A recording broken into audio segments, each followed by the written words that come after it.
Hi everyone, Dave here. Hope you're all doing well. Thanks for coming along to another episode of the podcast. Amazingly, this is our 10th player interview that we've managed to do, which, considering when I started the podcast only Jamie Hewitt said yes, I see as quite an achievement. So hopefully many more to come. Quite a few already in the can, just waiting to be released, and a few other players that I'm having a chat to. So it should be good fun. A big thanks to Phil Tooley for today's episode, as he was the one who sent me a message out of the blue after Jamie Lowry had just had a chat with him and managed to get his number for me, and we sorted it out from there. So thanks, Phil, for setting this one up for us. Jamie Lowry made his debut for us in 2006 against West Ham in the Carling Cup, but had a really interesting start to his career, as it all came from a bit of work experience when he was still at school. An interesting way to get a career in football, but seemed to work for him. He had some really good, exceptional years for us at Chesterfield, was one of the brightest prospects until injury cruelly ended his career way before it should have done. He had to retire when he was only in his mid-20s. He's now a coach at Plymouth Argyle in their under-18s, so doing really well. We caught up with him and his dog, who will pop up every now and then, to talk about his career and his time at the club. And we even got to find out what his meal of choice was from Linda's sandwich shop. So all the important questions. So I hope you enjoy this latest episode, and this is player interview number 10 with Jamie Lowry.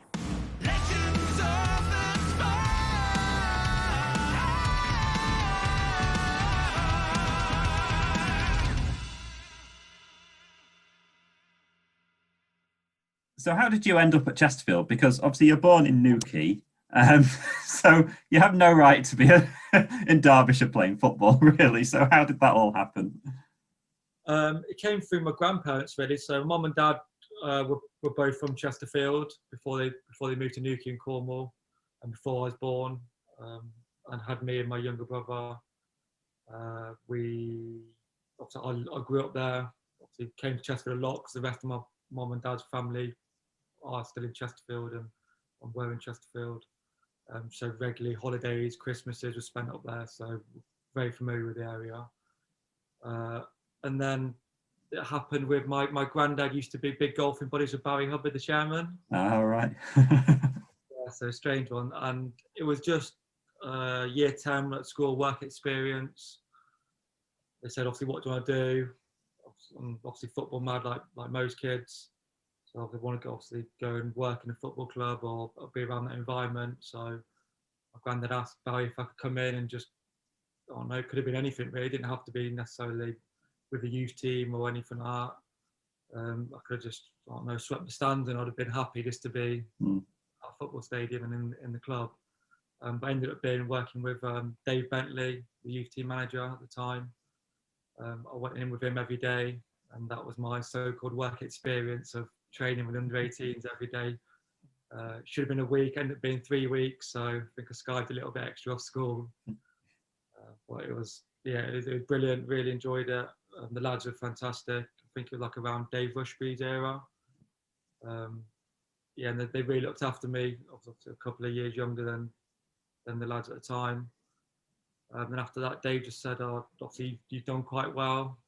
If you finish when you finish school and you're obviously interested in playing football and having a crack, then come up and we'll have a trial at the start of the year and we'll go from there. So obviously it's a big dream of mine to do that. And once my exams are finished, I think it's a week after I finished my last exam, I came up, started pre-season training with Dave and the rest of the youth team lads, and went from there. And what would your... I've always wondered, because we've spoken to a few people that like Jamie Hewitt era, where they were like YTSs, and they had to like send a letter in to get a contract. But obviously in your era, it's when you start to have youth teams and things like that. I know there's a bit of a link with it's. Sorry, you got a dog? Yeah, he's kicking off. That's all right. Dogs are welcome. And so what does a week as someone in the youth team at Chesterfield look like around then? Busy, full on, lots of jobs. I remember, obviously not the first year because I wasn't old enough, but I remember everyone used to park, all the YT used to park their cars around the back of the Cop. Mhm. Like, used to have mini car parks. Obviously the first team would park in the main car park and on the road. And obviously you're allowed a certain time, so that used to be part of the whole job, like look out for traffic wardens and warn people as you walk down to Linda's shop if there's any traffic wardens around. And just doing jobs. I remember obviously boot cleaning. For the 3-year YT I think I had staff boots all 3 years, which was nice, and it kind of made me have a relationship with Roy McFarlane was the gaffer at the time, so I had a relationship with him, Lee Richardson, Dave Thompson, all of the staff, because I cleaned their boots, so that wasn't nice. And also home team dressing room. That was one of my jobs one of the years. Equipment for the other years. It was just really good grounding in terms of like the jobs, being around the club. Obviously being stuck in the away change room, not very big, but there was 16, 17 lads from 16, 17, 18 years old. So yeah, it was a really good environment, and yeah, some great times and great period in my life. But always look back on my fond memories and some of the stories and people that I'm still in contact with now. We share good fond memories about it, and it was a really, really good time. So Yeah, and like Saltergate as a stadium was. I mean, I imagine even if you were cleaning it, you probably couldn't tell in some parts. But it was a lovely stadium, wasn't it? it was. It had just that. Just that aura about it, and that kind of feel that even when obviously the fans wasn't there, we were in obviously Monday to Friday before supporters got there on the Saturday or midweek games, and you just used to walk on the pitch sometimes just to get a feel for it. It just had that feel about it, of a proper football ground, and just gave you butterflies even though it was empty. And there, like you say, it was the home team change. I remember the bath used to have a leak. So you could like mop it up and clean it all the time, and then 20 minutes later go back and Dave would come round and inspect the job before he could leave to go home, and he was like, it's soaking wet in here, the massive puddle. And it was just one of them, like I say, it was just one of them stadiums what could have been cleaned all day, and it didn't look clean or tidy. But yeah, in terms of an atmosphere and a personality of a ground, it was incredible. I loved it. Yeah, and then when you got to that point where it'll have been Roy McFarlane, wouldn't it, who'd have like offered you a contract? Do you remember that moment? Were you expecting anything to come from it? Did you have an inkling? A little bit, because we had obviously a really good, successful youth team in my 3rd year apprenticeship before they changed to 2 years like it is now. We actually won the Youth Alliance League, under 18s league with Dave. Had some really good players. Jamie Jackson, who obviously got a pro as well. Michael Bunham was our captain. Ashley Foyle, Ryan Cancellara. We had a really good, strong team, and I think deservedly won the league that year from a good side. And yeah, so kind of walking into the meeting, I was with Dave Bentley. We had to go under the stand into the one of the lounges, the one just under the main stand. I was walking there. Dave was like, if they don't offer you a 2-year deal, like let me know, and I'll speak to you about things and stuff. So that kind of got me thinking straight away. And obviously I'd kind of been around training with the first team with Roy McFarlane, playing reserve games, even though we don't have a solid reserve side, we have lots of friendlies and stuff. So I wasn't around it and things. So I kind of, without being overconfident, I was expecting to earn something, but yeah, maybe not a 2-year. And what did Roy say to you? What was he kind of expecting you to push on in those 2 years? Obviously, you had a good chance. Yeah, I think so. Again, it wasn't a great discussion. I think all I remember is saying, look, we would like to offer you a 2-year deal. And after that, I was probably couldn't stop smiling, and probably just everything else I forgot probably.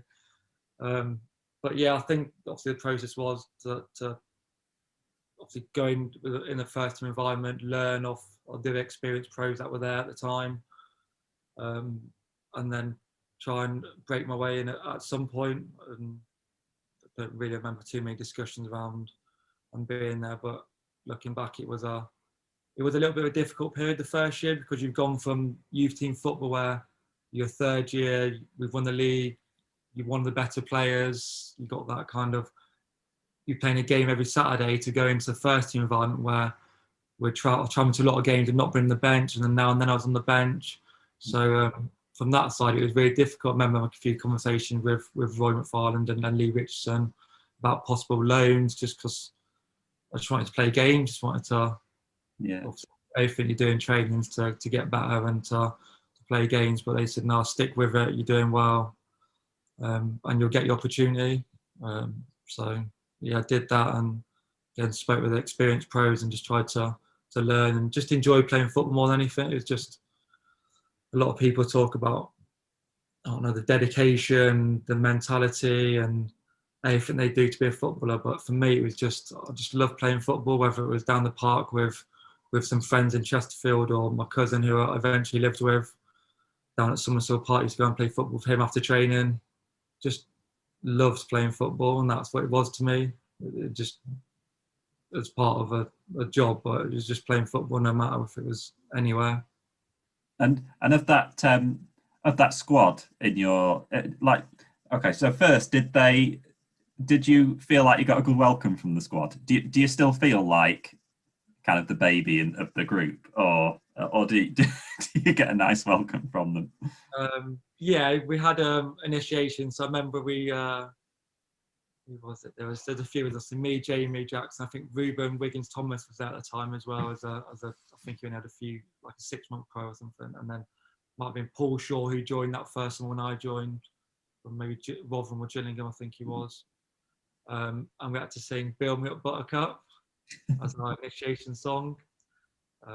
So yeah, not quite my generation, but I think a few of the older lads had a bit of a say in that. So that was a good laugh, and just gets you integrated into the squad. And yeah, they were fantastic with you. Like, they were firm but fair. So obviously that little grounding. Obviously on the bus you were making teas and coffees and doing all the jobs for the lads. Get me this, get me that, which is fine. Again, for me, it's that grounding. If you went on there and you were I don't know, expecting to sit around and, I don't know, I suppose be big time or act like you've played 100 league games, and it's not right. You need the upbringing and to earn your stripes as such, I suppose you want to call it. Which players around that time were the ones that like gave you the best advice? Who were the people that you really listened to? Shane Nicholson, for the experienced pro, and being around Wayne Allison, Ruben Hayes, even though he wasn't as such really old, but he spoke a lot, and also the defender at the time was the right back. So Alex Bailey I got really close with when he came in. We spent a time away from football as well, and he, even though I was playing the same position, was eventually like competing for the position. He was really good with me. He spoke about his time and advice, and practice after training. He would bring me to one side and practice crossing or practice defending 1v1 and things like that. So he was a massive help. But yeah, I just think at that time we just had a really good group of players, and we're a mixture of old and young, and just a really good changing room to be involved in. Yeah, and then when it comes to debut time, you had kind of thrown in at the deep end a bit on your debut, weren't you?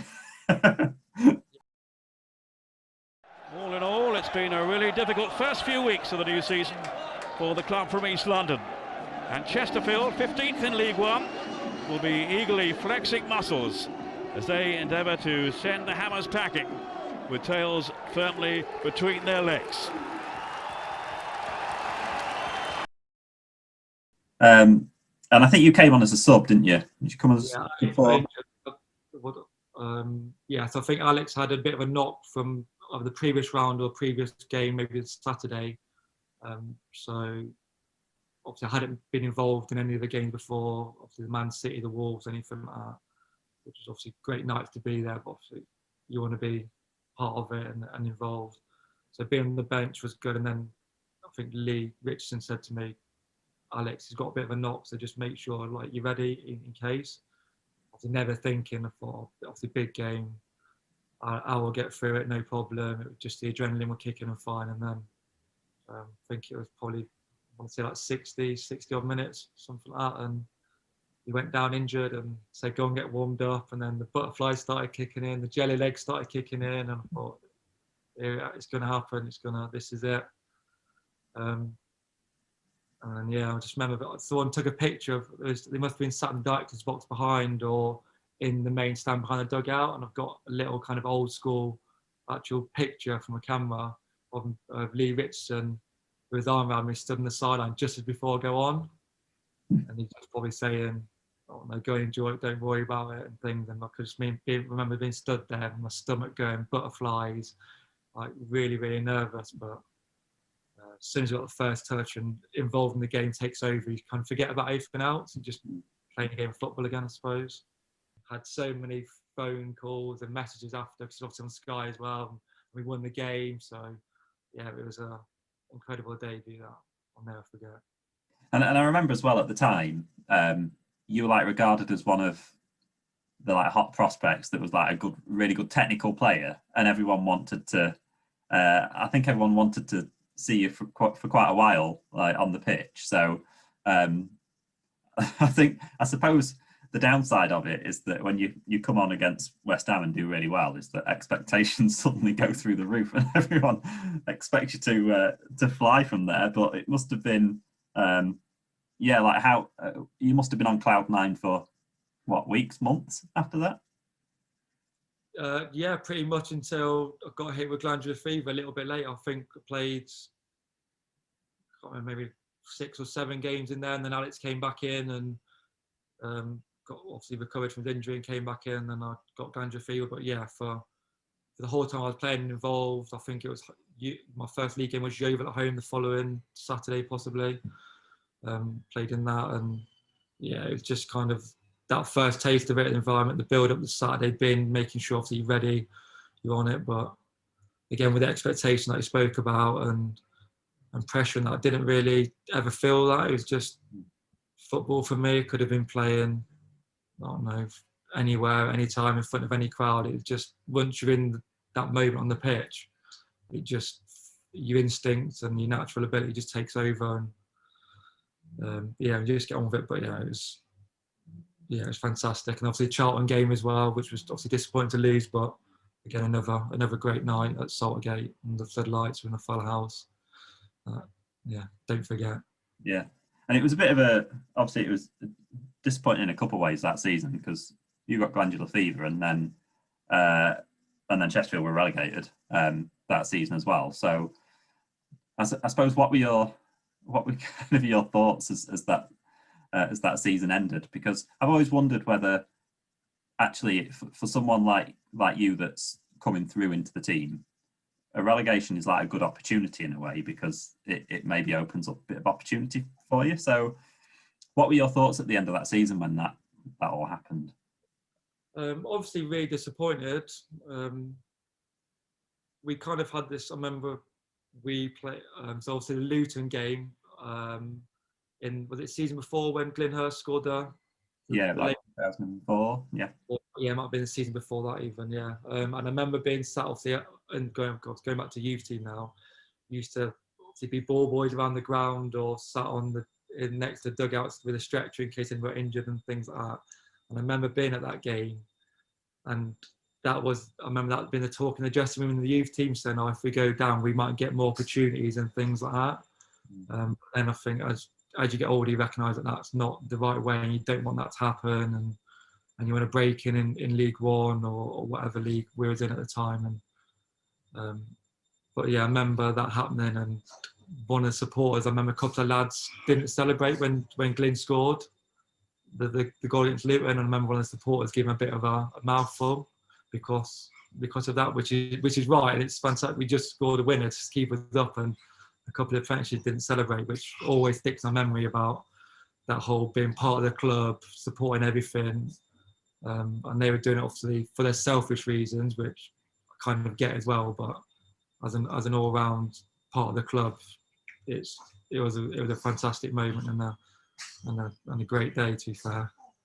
But yeah, going back to, go on, sorry. Yeah, it's interesting you say that actually, because we spoke to Alan O'Hare and he was talking about when he was a youth player at Bolton, And he was saying that then when you're in the reserves, it's very much you're looking after yourself and you're trying to perform because it's about you getting in the team.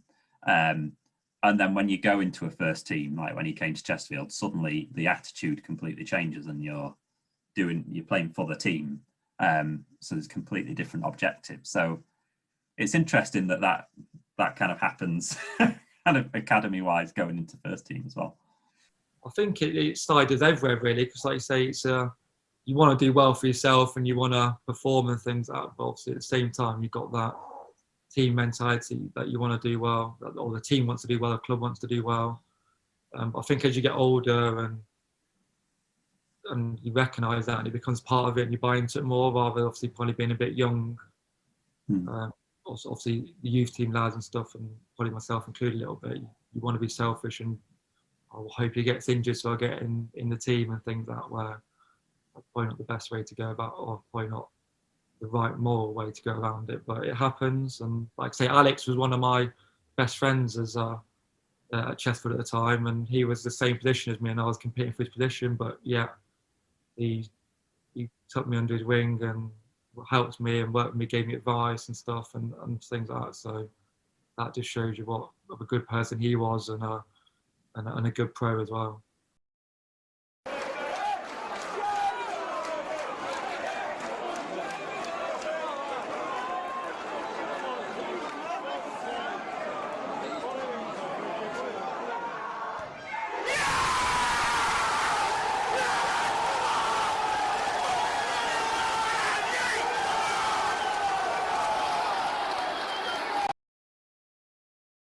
Yeah, and then if we go into your second season with us, so we're on 07-08 now. Now there's a few players that it's quite obvious didn't get on with Lee Richardson. It was like we've had a few that have spoken quite well of him, and there's a few that have really hated him, I suppose. But for you, on his 2 years at the club, you played most games really. You didn't miss many at all. So I'm guessing you quite liked Lee Richardson camp. Yeah, I got on well with Lee. I think when Roy left and Lee took over the rest of the season before, he started putting me in a couple of games after I came back from glandular fever, and I played quite a few. So I kind of seen that and started to play. That's when I kind of started being a right midfielder. I think he recognised my lack of defending ability and maybe more of a, like you said earlier, maybe more of a technical player in terms of crossing and going forward with more of my strength. So yeah, came back pre-season, had a really good pre-season involved in the games. Again, wasn't really coming back and expecting to be a starter, but that was obviously my personal goal to come back and break into the team this season after being in there. And yeah, really enjoyed that season. Obviously started off quite well in terms of scoring goals in the first part of the season.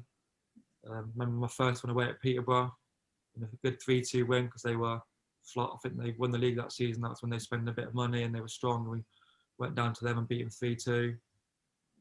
Obviously had some good players with Jack coming in. Obviously Peter Levin, big player, really good player. Fletch. Did Fletch win that season? What season after? Yeah, I think it was that season. Yeah, I think it was that season. So yeah, we again in terms of squad wise, we had a really good squad, and for me overall we underachieved. But yeah, for me personally, it was a fantastic season to have a real 40+ game season of experienced Saturday, Tuesdays, the whole season, busy Christmas period, and that which I've obviously never been used to that level. So it was fantastic for me breaking in and getting used to that level. And I think second half of the season probably took it toll on me a little bit. I didn't think I scored in the second half of the season. And I remember having a bet with, it might have been Wayne Ellison at the time. I think I might have had six or seven maybe in the first half of the season. Yeah, 6, I think, yeah. Yeah, and he's like, I bet you don't get 10 for the whole season. I was like, oh, no, like easy. He scored 6 already and things. And so he ended up taking a bit of money off me. But in terms of a learning curve and experience, and again playing with the players, Peter Levin, Jack Lester, fantastic players to learn with and play with. Got on really well with Jack. I think we complemented each other quite well in terms of me playing to his feet and how he liked to play, and then linking with him. So yeah, it was a really good season personally, and breaking in and learning. But as a club as a whole, looking back, it was obviously disappointing that we didn't get promoted with the side that we had, because it was a good side, especially at that level. It should have got promoted easily. Yeah. And one game I wanted to mention is you scored in the 3-1 win at Mansfield, didn't you? Which must have been a nice taste of having that derby and then scoring in it. Do you remember that? Yeah, I do actually. It's funny because I kind of had a little bit of a sort out at home the other day, because I've got literally boxes of the Chesterfield memorabilia programs from now. Mum and Dad used to like collect them all. Got every game they used to come to, so I got loads, and found a CD with that goal on the other day, and I've not like seen it for ages, and I just played and looked. I didn't realise how close it was. It was literally on the goal line, tapping, rebound. I think Carl Muggerson powered it just down. I just anticipated it and got the rebound, but yeah, probably the easiest goal I scored out of all my goals, but by far the best goal and the most memorable goal. And for the game, I think it was my first derby game as well. So being away, so obviously the thousands of, well, I think there's like 1,800, 1,900 Chesterfield fans there, and just the whole day. And it was one of my best moments as a Chesterfield player by far, even though it was the easiest goal ever.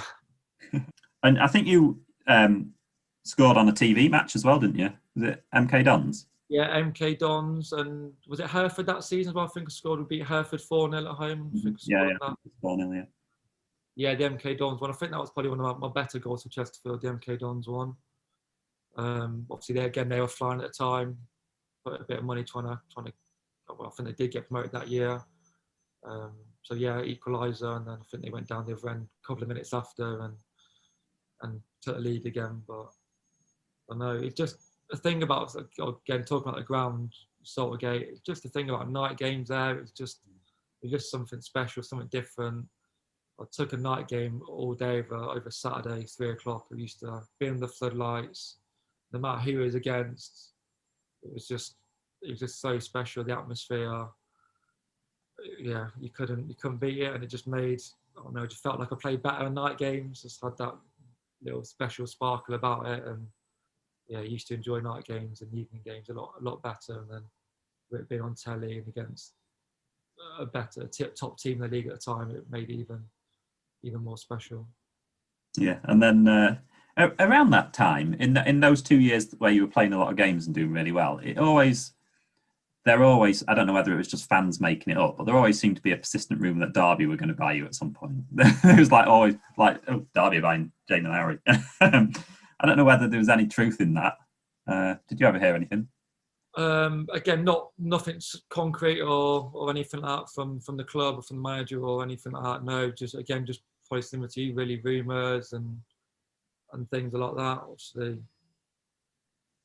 that I was doing okay and playing well and having lots of games at quite a young age. I've been 20, 21 maybe then.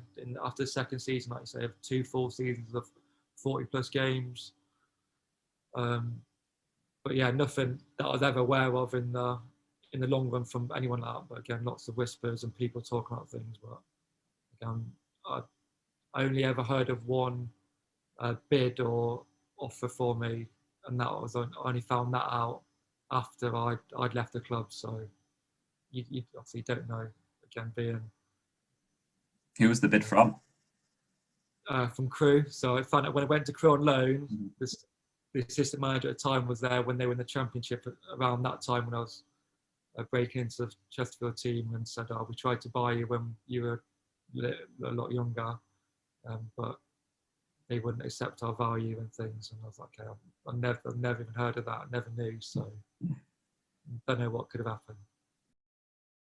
And then I wanted to mention, a match, but a series of matches in the 08-09 season, which you probably know what's coming. It was the whole Droylsden saga. So I think you played in 3 of the 4 matches. And for fans that have maybe got a bit of a rusty memory, so it was the FA Cup, wasn't it? Was it second round, I think? Yeah, it was second round, yeah. And the first match, Droylsden were winning, 1-0, but then it was abandoned because of fog. And then the second match, it was 2-2 after Leicester kind of scored from a what was meant to be a pass back to the keeper and just lobbed him, and all hell broke loose for a little bit. And then in the third match, in the replay at Droylsden, then we were winning 2-0, and all the floodlights went off, and there was always a bit of suspicion that maybe there was a bit of foul play. And then finally, we lost 2-1 in the rematch of the replay. And but then they got kicked out because they played an eligible player. So yeah, that whole saga. So if we go to that Leicester goal in the 2-2, do you think that he meant to do it? Yeah, definitely. The way Jack is, the way the game was it obviously, was it 1-0 to them at the time? Were they winning? I think it was. Yeah. So yeah, Jack being Jack, knowing what he's like and his mentality, he definitely meant that 100%. And where were you when it all kicked off? Did you? I probably wasn't around that. I'd probably just let Jack get on with it. Yeah, because I remember the first game, and obviously being from Manchester, and I remember them being quite feisty and quite a little bit rough, if I'm honest. So yeah, I can't remember where I was and what happened. I'm not sure which one I didn't play. Was it the? I think that was the 2-2. Yeah, so I think. So yeah, I remember seeing it and Jack thinking him, and all hell breaking loose. But that's the way Jack is. He's a winner. Whatever it takes, he's a winner. If he can bend the rules a little bit like that and try and get away with it, he would have. And he tried to, but I think Lee let him go down the other end and score, didn't he? To equalise. But yeah, Jack would have meant that, definitely. I remember it being one of the most. I was in the Compton Street then. It was one of the most amusing things I think I've ever seen. I think everyone just burst out laughing on Compton Street when he scored. And then in the replay at Droylsden, which was then abandoned when we were 2-0 up. I think it was Darren Curry and Jack Lester scored in that one, I think. Yeah, I think so. So do you think they turned all the lights off? I think so, yeah. I definitely think so. We were obviously with what happened back at our place, and I remember being quite confident in that game. Even though 2-1. Yeah. Yeah, 2-1. Oh no, 2-0 we were winning.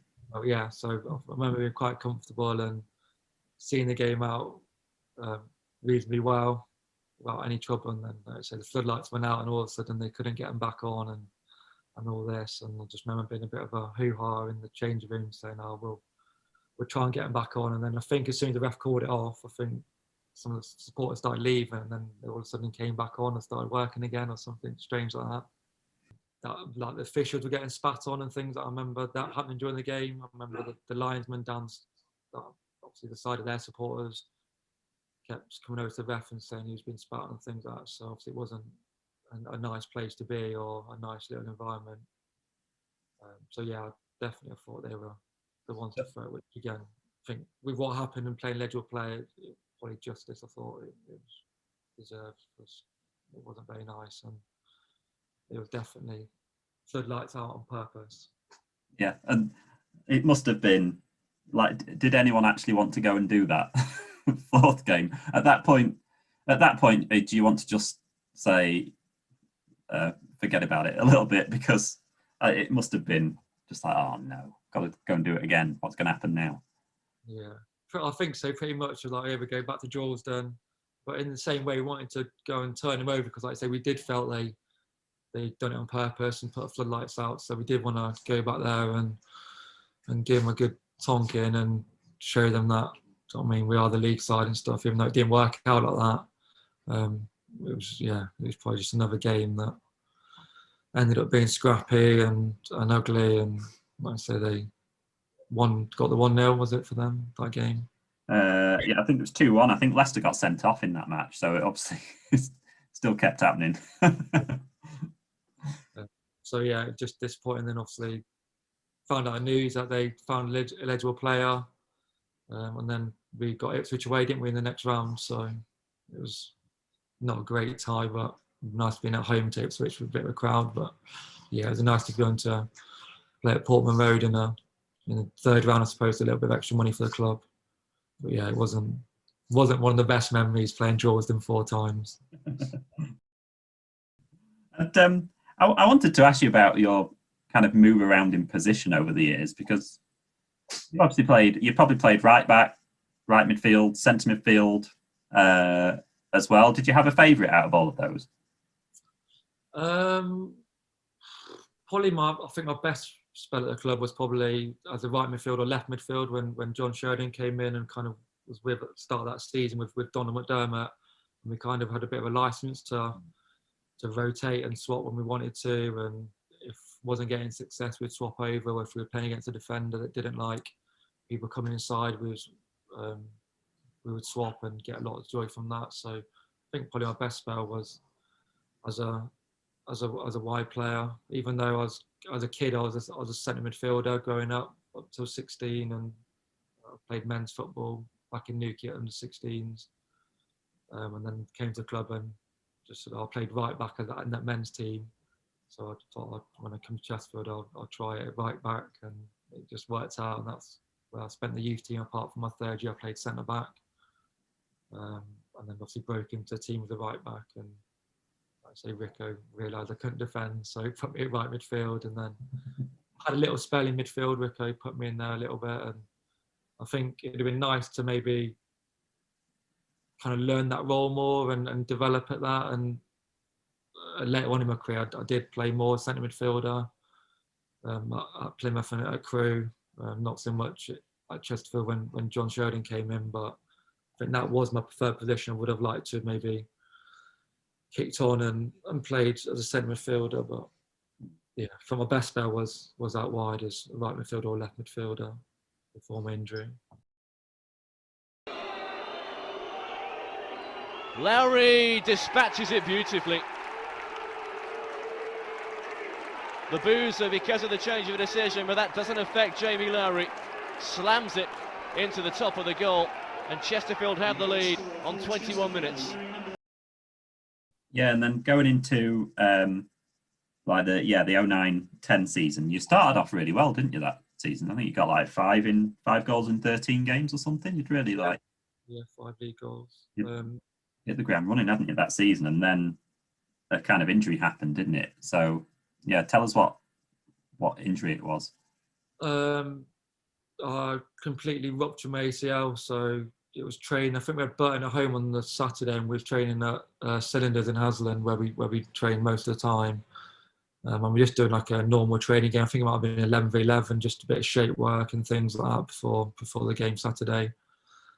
And it was pretty innocuous, just running down the left-hand side. I think I was playing left midfield at the time, and no one really around me. I think there might have been like a 3-ball, and there might have been a little bit of contact, but not a tackle or anything like that, just a bit, maybe a little shoulder to shoulder or something. And I think the ground wasn't completely like football pitches nowadays are like bowling greens, aren't they? They're completely flat and that, and Cylinders wasn't at the time. It was like a little bit hilly and moundy. And I think as I've kind of been knocked off balance a little bit, my legs hyperextended, and I've gone down a little bit of a hill, and that was caught me by surprise, and just my leg bent inwards and just ruptured.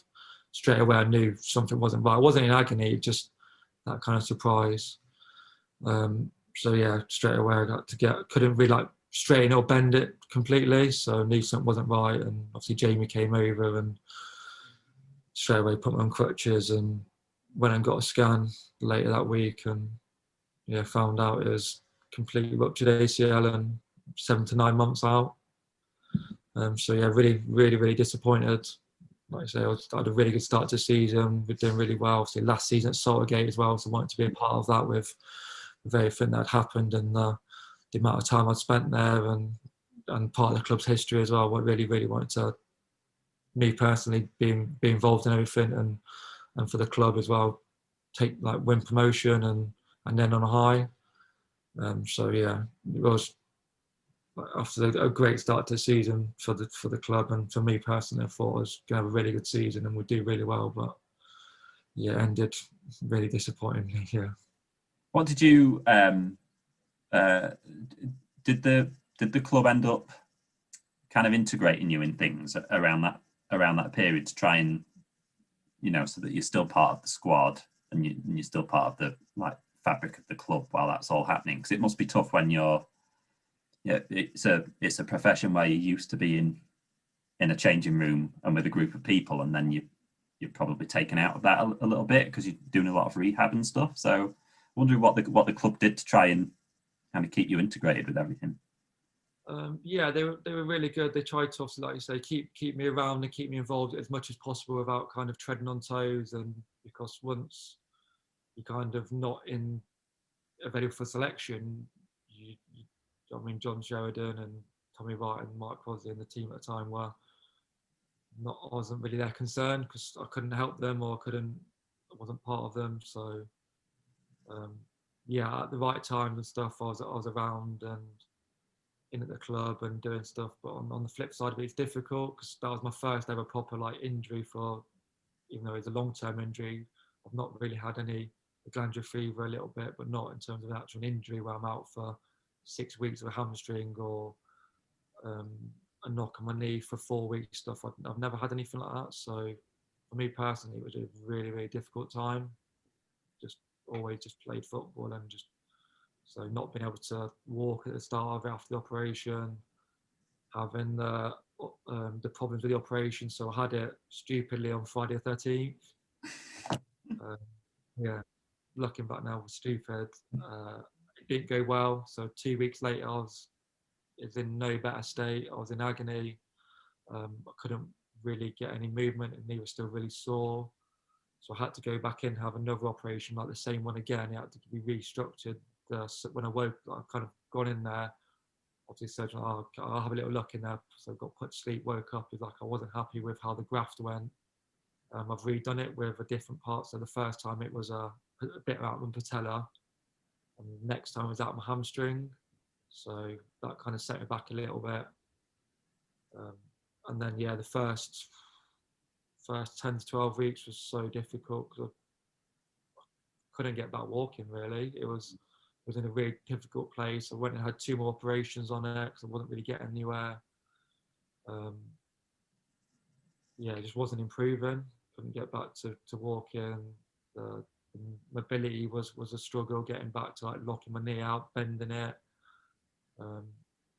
So in the end, I ended up going to Lilleshall. The club sent me down there. I think obviously Downsley was injured around the same time and he was a little bit further ahead than me. So he used to go down there now and then. James said, look, go down there. They've got obviously different expertise. They've handled injuries all the time. So I ended up having, I think it was 9 or 10 weeks on consecutive on the bounce down there to kind of get me going again, I suppose, and get me walking and get me where I need to be. And that was massive for me, going down there and being involved and having their expertise. Obviously, Jamie didn't have loads of expertise in terms of dealing with ACL. I think Downs was his first one, so Downs went quite straightforward and was kind of by the book, where mine had altercations, it had problems and stuff. So I'm sure Jamie won't mind me saying that we found it difficult dealing with mine differently to Downsy's. Lilleshall was massive, really, really massive. And at times before that, I was questioning whether I'll be back playing ever. It was that tough and that dark at times. Did you ever worry about just being able to walk without a limp or anything like that, or, in terms of stuff like that? Yeah, definitely. That cost might say going down there, and I remember, like I say, it must have been 3 or 4 months down the line, and I wasn't walking properly by then. And like I say, it was definitely on mine going, I was just going to walk normally again. I'll be able to get into a jog. Just those things going through my head. I'm just thinking, surely not. I'm 20, I think I was 23, 24 at the time, or going into 24 maybe. I was just, it was real difficult, mentally draining, mentally tough times, and obviously not being part of football, not having that day to day of being involved at a club and training and games. It was really tough. Yeah. And then when you came back fit again, we were in a new stadium, weren't we? Yeah. So it's been weird experiencing all of that at the time and not playing, and obviously it makes it worse, doesn't it, that you missed the last game at Saltergate, you missed the first game at the new stadium as well. But how did it must have been amazing seeing all the facilities at Chesterfield change over that time. Yeah, from being part of obviously the Saltergate, and it was, again, I'm not a lifelong supporter, but I do hold Chesterfield dear in my heart, that it was difficult leaving Saltergate, obviously spending, like I said earlier, every day 9 till 5 or 9 till later, and all them hours cleaning it and being around the ground. It was really difficult to kind of move on and move into pro, which I know there's a lot of supporters, obviously having friends and lots of close friends up there felt the same as well. Obviously didn't want to leave, but obviously moving forward into a bigger stadium and better facilities was always the best way the club was going to move forward. So it was very, very difficult to say goodbye, and personally it was difficult not to really be involved in that season. That, like I say, last game against Bournemouth with Nivo scoring, and yeah, it was sad personally for me, and it hurt. It did hurt not being involved again, being at the club for so long. It was obviously part of my kind of dream at the time to be involved in that, and obviously score the winner and all those kind of dreams. But yeah, to not even be involved was tough, really tough. And then you like you mentioned, you touched on, you had a loan spell at Crewe, didn't you? As like part of your getting back up to speed again, I suppose. And then you came back from the loan spell at Crewe, and then ended up playing in the semi-final of the Paint Trophy at Oldham as well. But what was it like at Crewe? Was it kind of nice to get away from Chesterfield for a little bit in a way? It was with the circumstance, because obviously I wasn't getting involved. So obviously after I came back after my injury, like I think from game to game it was like 14 months without playing a game from the last one I played. I think it might have been Hereford away, and then the first one back was Lincoln at home. Again, the team were top of the league in the Pro Out, doing really well, so it was obviously never going to be able to break into a team, and I was nowhere near where I was before, if I'm honest, in terms of that strength, and that I didn't feel as strong, as quick, as powerful in terms of energy running. So that was going to take time. So again, the first year at Pro was great to watch as a fan, as part of the club and things. But for me, it was again heartbreaking, because all the years I've missed out on promotion back to League One with the club, and the year I'm not involved, they do it, and they had a really good squad, obviously with Craig Davis and Dwayne, who obviously you've had on here, Scotty Bowden, Jordan Bowery, with Danny Whitaker. They're such a good team. It's such a good dressing room as well. It was again heartbreaking and gutting for me to not be involved in that after the amount of time I spent in the club. So going back to the season after in League One, that was my aim to try and break into the team. Didn't really happen. I don't think John Sheridan was too keen or too interested in me being part of the squad at the time. Didn't really start well in the season. For me, I don't think the squad was well. I think it was worse than we had in the League Two. Obviously, with losing David to Barnsley and things, we didn't really strengthen for the league above. I was kind of in no man's land at the time, and then John Sheridan rang me and said, "Crewe have come in and want to take you on loan. It'd be good to go and get some games and stuff." So obviously, I'm more than happy to go and get some games, and it was really good down there. Had a really good side, lots of good up and coming players. Steve Davis, Neil Baker were the guys in charge. Some really, really good players. Nick Powell was coming through at the time. I think he was 17, so obviously went on to good things and doing well now. Luke Murphy, Ashley Westwood. They were on the rise as well. We kind of picked up when I went there. We had some good wins, and for me personally, just game time started. I think started 9 out of 10 games. Had 2 months there. really enjoying it. They was obviously saying about extending it to the end of the season, which obviously I was happy with because I was playing and not really heard anything from Chesterfield. So yeah, it was a really enjoyable 2 months, and I felt good again. Obviously, went down and played centre midfield, so that's where they see me as a player. So really enjoyed that. Learned a lot from good players and good coaches, and kind of felt like I'm back again almost. I thought, well, I belong at this level again. I feel like I can compete and play well and do well at this level. And then, like you say, I think we had Barnet away. I was on the bus on the way back from Crewe, from Barnet. And the manager, Steve Davis, called me down to the front of the bus and said Chesterfield had been in contact. They wanted to play in the JPT area final on Monday away at Oldham, but they also wanted to extend your loan. So go back, play that game, and then come back to us for the rest of the season, which was a little bit strange to say, come back, play one game, and then you can go away again. And obviously, Crewe at the time were like, just say you picked up a knock today, because it was Saturday, obviously, yeah, Saturday. Just say you picked up a knock so you can't play, and then they'll just extend it and we just carry on.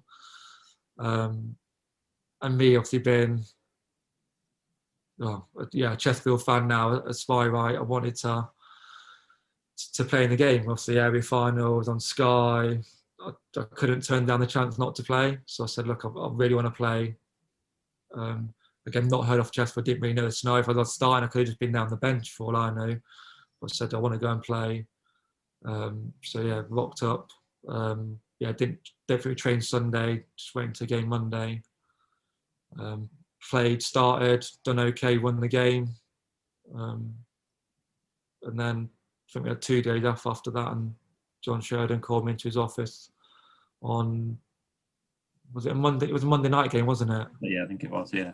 So I think it came back in Thursday, and John Sheridan said, thought you'd done the right the other night, want to keep you here to the end of the season. Want you to stay with us, don't want you to go back on loan, want to try and obviously stay with us and keep us in the league. And then we played Carlisle away on the Saturday, and I wasn't starting, I was on the bench. So that was really disappointing. And I was kind of in and out and playing games and not really playing games, and really frustrating end to the season for me. And obviously that was the year I left as well, so it was really disappointing. So in hindsight now, do you kind of wish that you had said you'd picked up a knock? Not really, no, because I thought that night was a great night. It was one of my favourite moments in the Chesterfield shirt. It was a great moment. I really enjoyed it. It was a good night, and helped the team, and I was part of it. Even though again I wasn't involved in the final, that was really good for the club, and the lads was delightful. But again, for me, on a personal note, I was absolutely gutted. It hurt me so much not to be involved. Obviously, I travelled down. I was with the squad, and I think it was me and Greg Robertson were the 2 lads that were left out.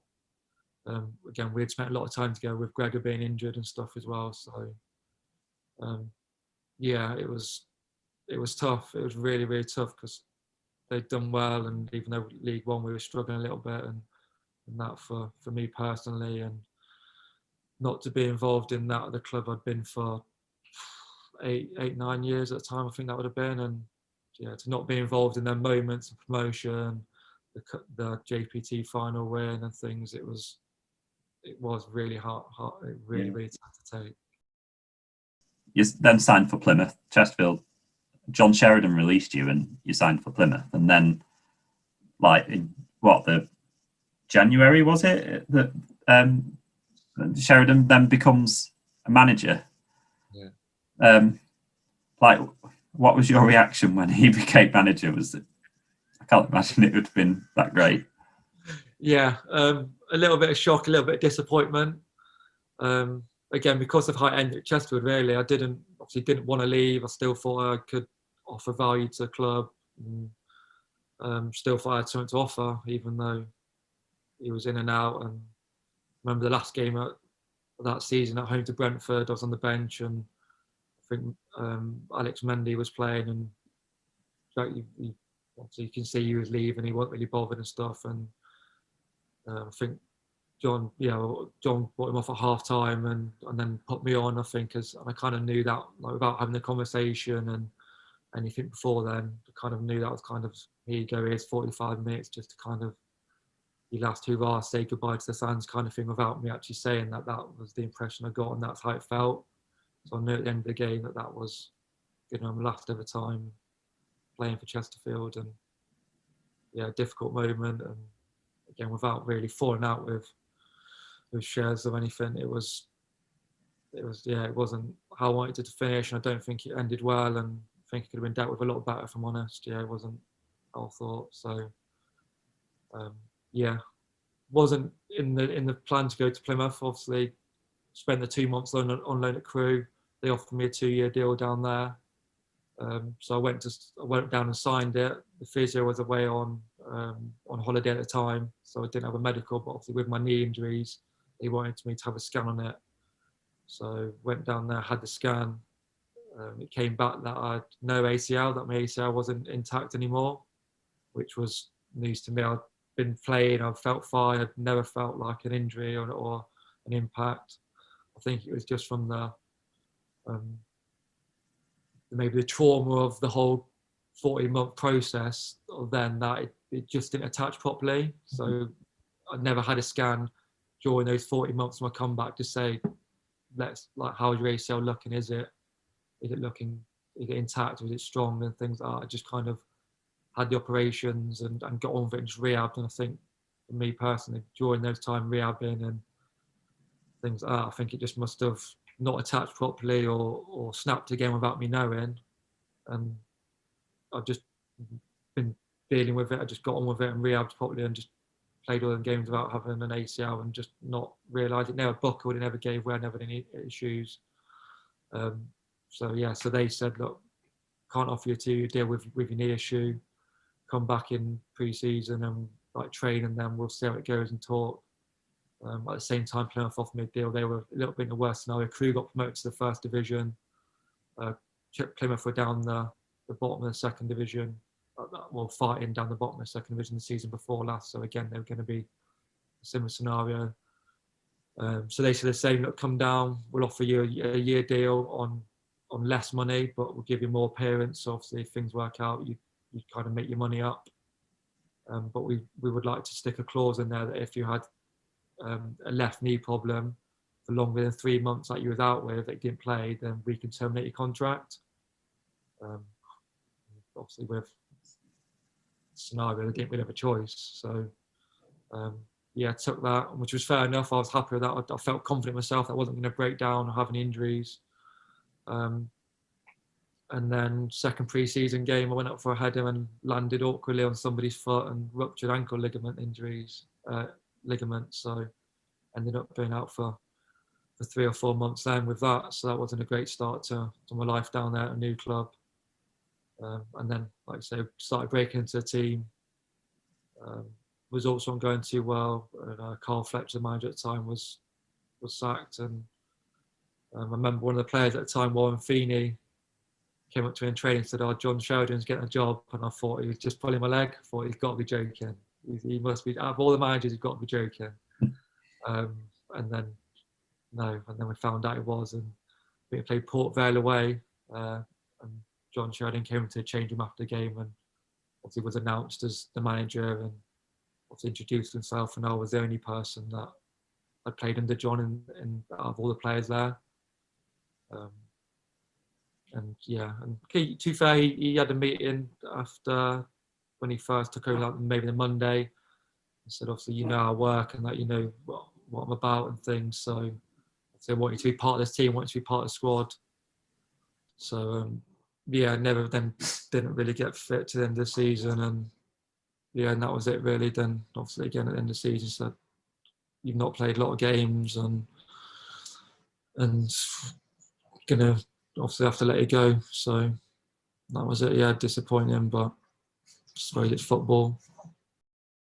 I suppose we should go on to what you're doing now, because obviously a lot of people drift out the game and find themselves doing all sorts, but you've stayed in it, haven't you? So what are you up to now? At first I didn't. At first I kind of like drifted at like finishing at Plymouth at 26, I think I was, with the injuries and the body just didn't feel like I could continue playing and performing at that professional elite level. So for the first couple of years I was lost, to be honest. I didn't really know what to do. I went back home to Newquay, obviously my parents, my friends, and just chilled a little bit, I suppose. Just I'd played locally with my mates and my brother and things like that, and just had a couple of years of thinking what's next for me, what next to do. And then a good friend of mine in Newquay was a former professional football player himself. He was in coaching and was coaching at a local college and kind of got me into it like that, really. He said, look, come and support me. We'll help you do some of your badges and I'll help you to support your coach and mentor you a little bit. So I thought, yeah, I'll give it a go. Nothing to lose, I suppose. Obviously, I love football and never really see myself as a coach or during the playing days and things. Therefore, I'd like to be like Roy McFarland or Lee Richardson or anything like that, or any of the coaches I had. But got a bit of a taste for it, got a bit of a bug for it. And he was really good, helped me, support me. And so then eventually I ended up taking over his role. He went on to work for the FA and I took his role at the college for a couple of years, which was a really good grounding for me, working day to day with coaching and a group of teenagers. And then after that, I got a phone call from the assistant manager at the time I was at Plymouth, who was the first team coach at Plymouth now, about coming up to work in Plymouth Academy, just come up and have a look and see how it goes. So came up part-time for a year, and then was offered a full-time job in the academy working with under 12 to 16s, like overseeing that phase. Then after that year, I moved into working with under 18s, which is what I currently do now. I kind of oversee the under 15s to 23s kind of phase, as it make sure it's like a smooth pathway. And then day to day, I work with under 18s, trying to progress them, make sure they're ready for the first team, if called upon. So it's really rewarding, really enjoy it. Never ever thought I would. Never thought, looking back at people coaching and the coach I've had now, thought that would be me. But I just love football and what can you do in terms of a job, talking about football all the time and being out on the grass and working with players and putting your boots on now and then and showing them how it's done. You still manage to play a little bit as well? Yeah, I play locally now and then when I can. Obviously, definitely not getting any younger, and obviously the legs aren't anywhere near like they used to be before the injury, really. So I do get problems, and it's just that, I suppose, that love of football. I just want to play football, so can't turn down a game. But for the next couple of days after, I'm paying for it. I'm struggling to walk and in a lot of agony and a lot of pain, but just can't beat and can't turn down that 90 minutes of football at whatever level, really, whether it's with friends or whatever. Just can't not play football. And have you got any what are your ambitions now going forward? Have you got any thoughts on what you'd like to do next, or whether it's going up to kind of senior team level? Don't really have any set goals at the moment. I think, again, I'm still very young in development. I've only been in the academy 3 years, 2 years full time, so I kind of look at it upon as back to my playing days. I'm in that kind of Saltergate change rooms again, doing all the jobs, doing the cleaning the boots, all that kind of thing. That's kind of where I feel like I'm at in my coaching now. So I really enjoy the development side of it, the kind of seeing the lads progress, the 3 years. I've had in the academy, I've worked with a small group of lads that have come all the way through that are in the 18s now, so I've kind of seen their progression, which has been really enjoyable. That development, that relationship you build with the kids and the players coming through. So at the moment, I don't really have a burning ambition to say, I would like to be in the first team environment, a first team coach or first team manager. That's not something I'm setting myself at the moment, but who knows, down the line it might be something that changes, an opportunity. I think I would like to be in that environment just to have a look what it looks like from the management office side of it, in terms of what it looks like for the players coming through, because that's ultimately what we have to prepare the lads to be ready for. Even though I kind of had the experience of what it's like coming through the youth environment and becoming a professional football player myself, it still obviously looks different from the management side of it and how they deal with that, and use lots of memories and an opportunity. I remember you touched upon Lee Richardson in my time there, about obviously all the games I played. At the time, I was forever in his office. It felt like every day I was in his office and he's talking to you about something. And at the time, I was like, give me a rest. I mean, why am I in the office every day? What am I doing wrong, or what do you want from me? But that was just me being really naive. And he's obviously just trying to support me. And at times, he had his arm around me, saying, "Look, I think you can progress and be a really good player, and do this and do that." And then sometimes he's trying to give me a rocket and say, "No, it's not good enough. You need to do more." And obviously now I'm on the other side of the touchline as such. I recognise what he's trying to do. He's just trying to help me and improve me. Where sometimes at the time I didn't get that. I didn't recognise that. I didn't understand it. So yeah, to be in that side of it, and obviously use my experiences from that to the players now. I'm trying to tell them exactly the same things. Look, I'm on to you because I want you to do better. I see potential in you. I want you to go and have a career and things like that, which was obviously, I was really lucky with Dave Bentley, my youth team manager at the time. I'm still in contact with him now. When I go back to Chesterfield and around the area, I'll go and visit him and catch up with him and go and see him and his wife Jeanette. So they're massive parts of my life, and always will be. It's such a great relationship that I've got with them, and lots of people at the club as well that I still keep in contact with. And just try and use those little golden nuggets that I've got from my time and past in the game to hopefully use and help the new youngsters coming through. Yeah, and I should ask a really philosophical last question or something, but for something that's kept cropping up with players of Saltergate era is Linda's Cafe at the end of the road. So I'm just wondering what your order used to be when you went to Linda's. I was a mix, really. I didn't like the same thing. A lot of lads had their go-to sandwich. I wasn't. For the first couple of years, to be fair, I was probably a bit of a schoolboy and used to have a little bit of a packed lunch. I didn't really go down. When I first moved to Chesterfield, I lived with my nan and granddad, and they used to make me food, so I didn't really go down there that often. It used to be more of a treat for me. I used to go down there and have like a chicken, almost like a chicken tikka or something, like a chicken in kind of some sauce and things like that. It was almost a bit of a treat for me now and then. But yeah, it was good. Imagine everyone going down to the shop, or the first team lads send you down for a sandwich. So talking about the pros would send you in and, "But come here, lad, go down and get me a sandwich," and then give you $5 and you could keep the change and things like that. And yeah, it's just so many memories. It was just brilliant. Such a good time. And the pros at the time, Reevesy, Glenn Earth, about making cups of tea. So come in and give you a cheeky little slap in the morning and go and make me a cup of tea, lad. And those things I just don't forget. And it just made the whole experience what it is really and what it was.